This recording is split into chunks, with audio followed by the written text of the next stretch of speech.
গোবিন্দভোগের চাল দিয়ে এমনভাবে পটলের নিরামিষ রান্না করলে তার সঙ্গে আর কিছুই লাগে না। নমস্কার বন্ধুরা, বেঙ্গলি কিচেনে আপনাদেরকে অনেক অনেক স্বাগত জানাই। পটল তো একঘেয়ে খেতে খেতে ভালো লাগছে না, তো আপনাদের সঙ্গে একটা পুরনো দিনের রান্না ঠাকুমা দিদার কাছ থেকে শোনা সেই রান্নাটা আপনাদের সঙ্গে শেয়ার করব। চাল পটল তৈরি হবে, আমার সঙ্গে থেকে দেখতে থাকো পুরনো রান্না। আর চাল ওই কটাই। প্রথমে পটলটা কেটে নেব, এরকম করে বেঁকিয়ে কাটবো, দেখতে ভালো লাগবে। তোমরা যদি চাও গোটা গোটা দিতে পারো, পিছনে একটু ছিঁড়ে দিবা, এদিকে একটু ছিঁড়ে দিবা, বাস হয়ে গেল। আমার কাছে দাও, আমি দেখ। আচ্ছা, আমি পটলের তরকারিটা পুরো নিরামিষ, এটা ঠাকুরের ভোগেও দেওয়া যায়, সুন্দর করে রান্না করে ঠাকুরের ভোগে দেওয়া যায়। ভোগেও দেওয়া যায়, এছাড়া যেদিন নিরামিষের দিনে সেই দিন রান্না করে খেলেও ভালো লাগবে খেতে। হ্যাঁ, আমরা তো শনিবার। আর যারা এই পটল খেতে একদমই পছন্দ করে না, তারা যদি এই রান্নাটা একবার খায়, বারে বারে রান্না করে কিন্তু খেতে ইচ্ছা করবে যে না আজকে করে। কিন্তু এই রান্নাটা এমন কোনো খাটনি না, তুমি একবার করে দেখো, গোছাই নিতেই টাইম লাগবে, কিন্তু কোনো টাইম লাগে না। এই যে রস মাস তো বেরিয়ে গেল যে। আপনি আমি 200 গ্রাম আতপ চাল গোবিন্দভোগ নিয়েছি। আপনারা যদি ভাবেন যে এমনি আতপ চাল নেবেন সেটা দিয়েও হবে, কিন্তু গোবিন্দভোগ চাল দিয়ে করলে সেন্টটা খুব সুন্দর বেরোয়। ভালো করে চালটা এবার ধুয়ে নেব। আদা কোথায়? চালটা ভালোভাবে ধোয়া হয়ে গেছে, এবার ছাঁকনির মধ্যে জলটা ঝরিয়ে নেব, এরকম করে রেখে দেবো। মনে সুই মিলানো কাম। পটলগুলো এরকম বেঁকিয়ে কাটলে এত সুন্দর লাগছে দেখতে, খুব সুন্দর লাগছে দেখতে। এই তো বলছি।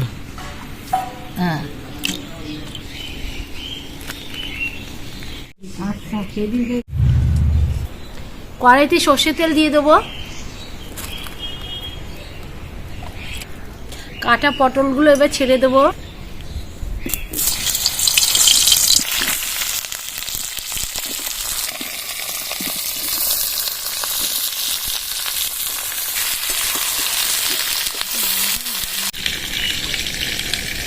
আদা, জিরে আর 4টে শুকনো লঙ্কা বেটে নেবো এবার।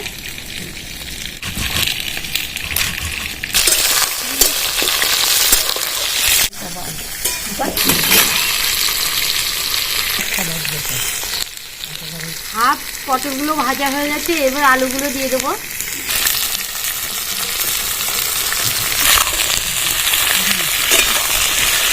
আলু আর পটল ভাজার সময় একটু লবণ দিয়ে ভাজলে সিদ্ধটা ভালো হয় আর ভাজাটাও তাড়াতাড়ি হয়ে যায়।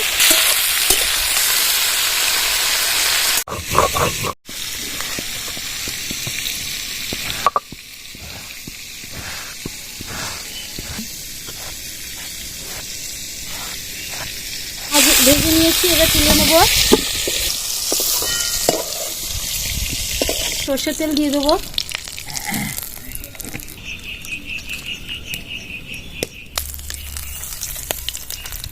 হিং দিয়ে দেবো কিছুটা, টমেটো দিয়ে দেবো, মশলা দেবো, ঢেলে দেবো কাশ্মীরি রেড চিলি পাউডার,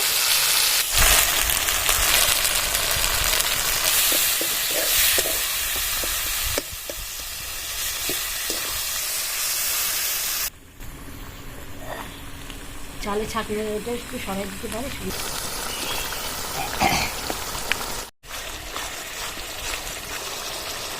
মশলাটা ভালোভাবে কষানো হয়ে গেছে, ধুয়ে রাখা গোবিন্দভোগের চালটা দিয়ে দেবো।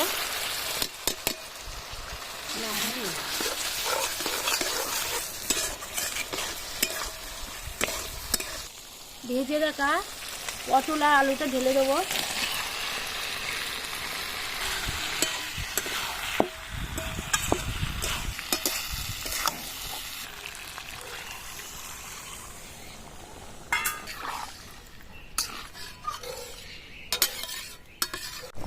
চেরা কাঁচা লঙ্কা দিয়ে দেবো।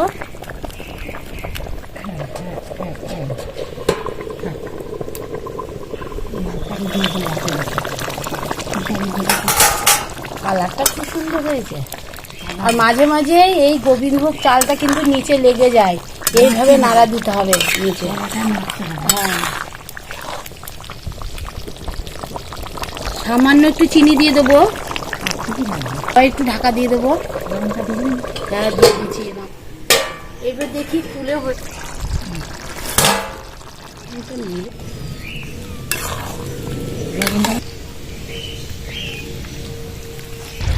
ঘি দিয়ে দেবো, সানরাইজ শাহি গরম মশলা দিয়ে দেবো, দুর্দান্ত টেস্ট হবে। তাহলে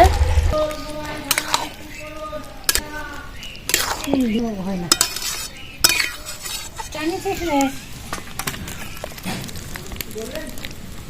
না কালারটা কি সুন্দর হয়েছে, দেখতে সুন্দর, দারুণ হয়েছে। দাও,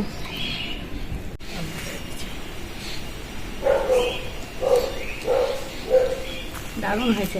দেখি, সব ঠিক আছে। মহাপ্রভুর প্রসাদ মনে হচ্ছে। এটা প্রসাদও করে। মহাপ্রভুর প্রসাদ তাতে মানে গরম, মহাপ্রভুর যে প্রসাদ খেলে যেরকম টেস্ট লাগে সেই রকম সেরকম টেস্ট। বসালে এটা থাকবে না অনেক, ঠান্ডা হলে একদম বসে যাবে, খিচুড়ির মতো হয়ে যাবে। আর একটু রস সমেতে নামাতে হতো। এই চাল পটলটা করার সময় আপনারা একটু জলটা বেশি দেবেন, আর নামানোর সময় যেন একটু জল ভাবটা বেশি থাকে, না হলে শুকিয়ে পুরো লেগে যাবে। সুন্দর হবে, না খালে বুঝবা না, খেয়ে দেখলে বুঝতে পারবা। যারা পটল খেতে খেতে একঘেয়ে লাগছে, আপনারা কিন্তু এই রেসিপিটা একবার হলেও বানিয়ে খাবেন, বলবেন কেমন লেগেছে, আমাদের কমেন্টে জানাবেন। খেয়ে দেখলাম যে এই গোবিন্দভোগের চাল ছাড়া কিন্তু এই পটল চাল ভালো লাগবে না খেতে। গোবিন্দভোগের সেন্টটা এত সুন্দর লাগছে, কি আর বলবো, মন জুড়িয়ে যাচ্ছে। আমাদের চ্যানেলটাকে এখনো সাবস্ক্রাইব করেননি, অতি অবশ্যই চ্যানেলটাকে সাবস্ক্রাইব করে আমাদের পাশে থাকবেন। নাতি নাতনি সবাই ভালো থাকো, সুস্থ থাকো।